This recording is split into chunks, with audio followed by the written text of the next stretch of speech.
If I Ran the Circus by Dr. Seuss.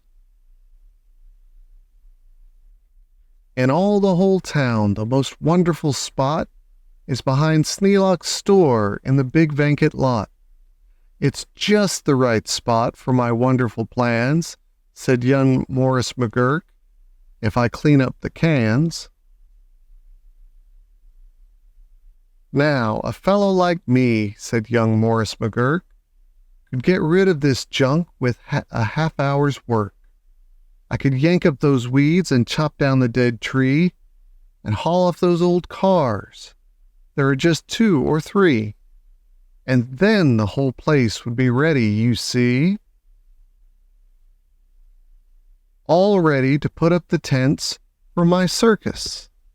I think I will call it Circus McGurkus. The Circus McGurkus, the world's greatest show on the face of the earth, or wherever you go. The Circus McGurkus, the cream of the cream. The Circus McGurkus, the circus supreme. The Circus McGurkus, colossal, stupendous, astounding, fantastic, terrific, tremendous. I'll bring in my acrobats, jugglers, and clowns from 1,033 faraway towns to the place that you'll see 'em in, ladies and gents, right behind Sneelock's store in the great McGurk tents. And I don't suppose old Mr. Sneelock will mind when he suddenly has a big circus behind. After all, Mr. Sneelock is one of my friends. He might even help out doing small odds and ends. Doing little odd jobs he could be of some aid, such as selling balloons and the pink lemonade. I think 500 gallons will be about right, and then I'll be ready for opening night. What an opening night! What a night! What a sight! I'll hoist up the curtains, the crowds will crowd in, and my Circus McGurkus will promptly begin. With a welcoming toot on my welcoming horn, by my horn-tooting apes from the jungles of Jorn, where the very best horn-tooting apes are all born, 'cause the very fresh air there is fine for their lungs, and some of those fellows have 2 or 3 tongues. This way, step right in. This way, ladies and gents. My sideshow starts here in the first of my tents. When you see what goes on, you'll say no other circus is half the great circus the Circus McGurkus is.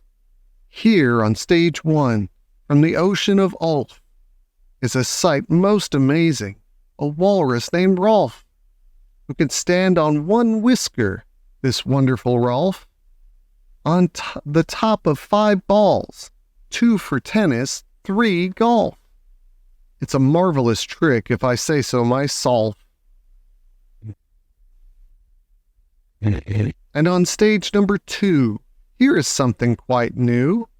From a country called From comes this drum-tummied snum, who can drum any tune that you might care to hum. Doesn't hurt him a bit, 'cause his drum-tummy's numb. And you'll now meet the Foon, the remarkable Foon, who eats sizzling hot pebbles that fall off the moon. And the reason he likes them red hot, it appears, is he greatly enjoys blowing smoke from his ears. Of course, pebbles like this are quite hard to collect, but Sneelock will manage somehow, I expect. After all, Mr. Sneelock is one of my friends, and I'm sure he'll help out doing small odds and ends. And on stage number 4, see the Willy Walloo, who can throw his long tail as a sort of lasso. With a flip of the hip, with a tail of this kind, he can capture whoever is standing behind. He can capture old Sneelock, I'm sure who won't mind.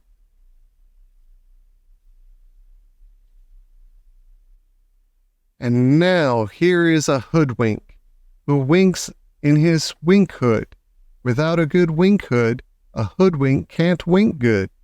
And folks, let me tell you, there's only one circus with wink-hooded hoodwinks.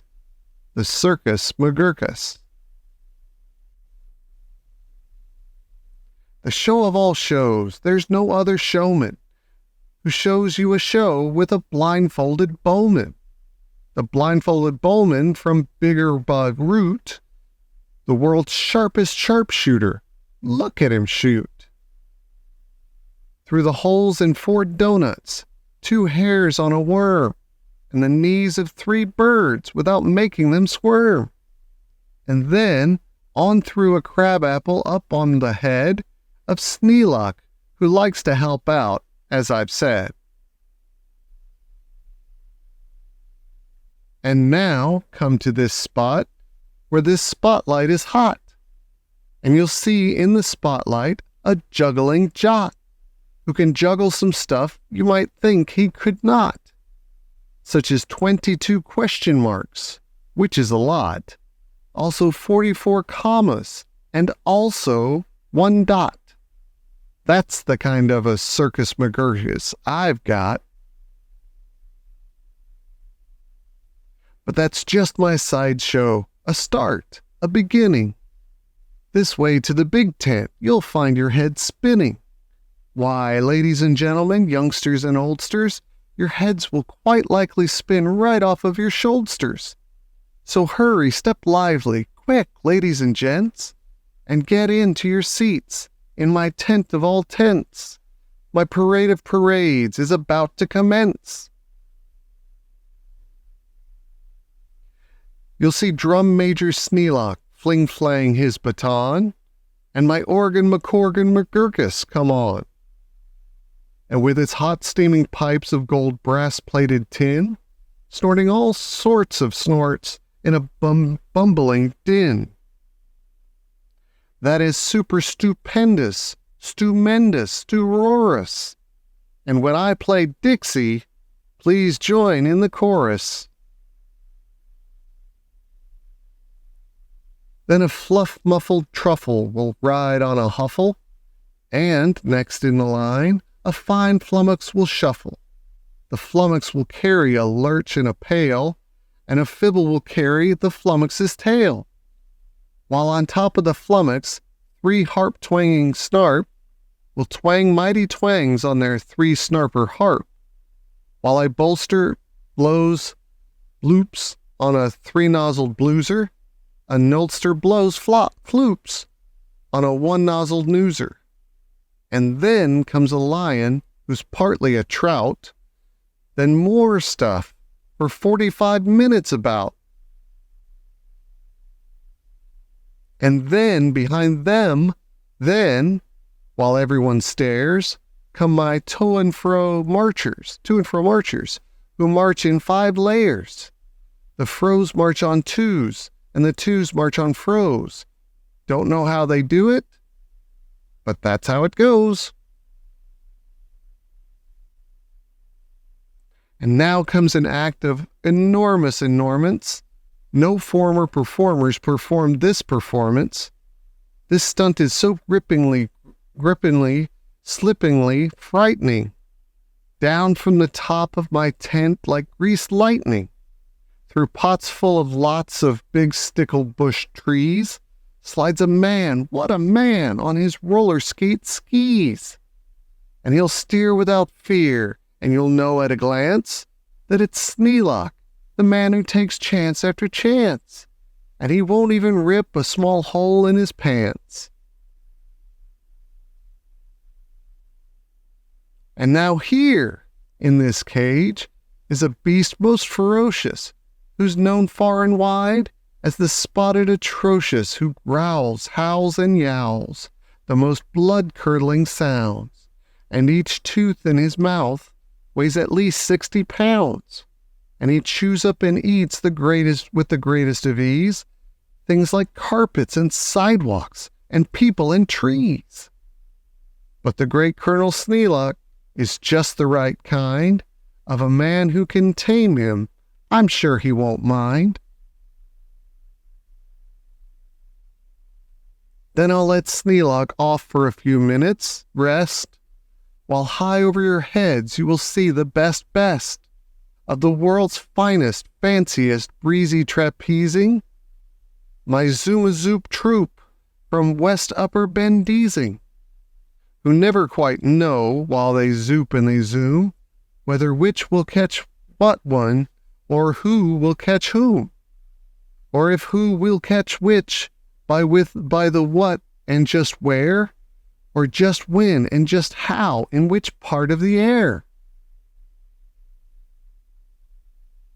Hey, what a circus, my Circus McGurkus. The workers love work. They say, work us, please work us. We'll work and we'll work up so many surprises. You'd never see half if you had 40 eyeses. And now, again Sneelock. Brave Sneelock is back, risking life on my patented life-risking track, while the speedsters I call my colliding collisions, race round in swift cars called abrasion contusions. And Sneelock just lies there, not one bit excited. I know he won't mind. He'll be simply delighted.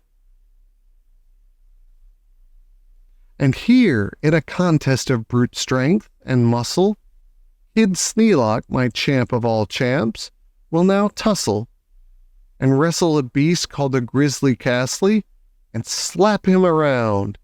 Then he'll slam him down fastly, and pin both his shoulders tight flat to the mat. Kid Sneelock will love it. I'm sure about that. And while that goes on there, look at this go on here.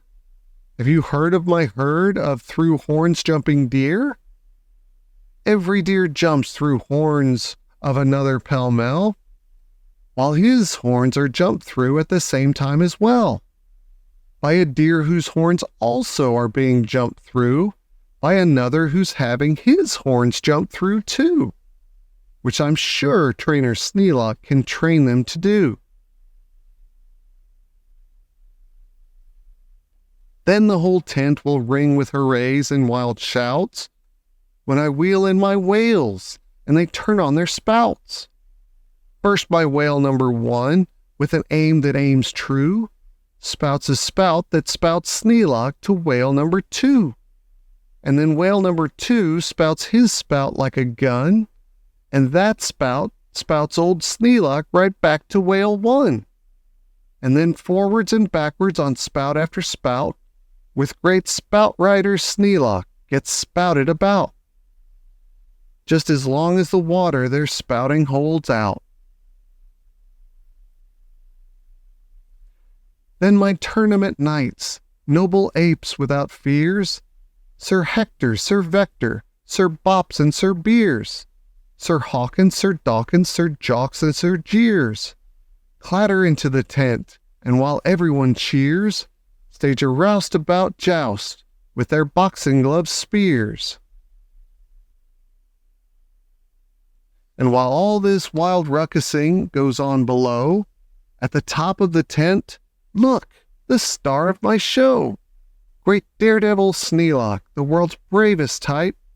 He comes pulled through the air by 3 Subrian snipe, on a dingus contraption attached to his pipe. And while people below are all turning chalk white, and all biting their fingernails off in their fright, great Sneelock soars up to a terrible height. Then he shakes himself loose. He starts down in a dive, such as no man on earth could come out of alive. But he smiles as he falls, and no fear does he feel. His nerves are like iron, his muscles like steel, and he plunges down, with his hair still combed neat, 4,692 feet. Then he'll land in a fishbowl. He'll manage just fine. Don't ask how he'll manage. That's his job, not mine. Why, he'll be a hero. Of course he won't mind when he finds that he has a big circus behind.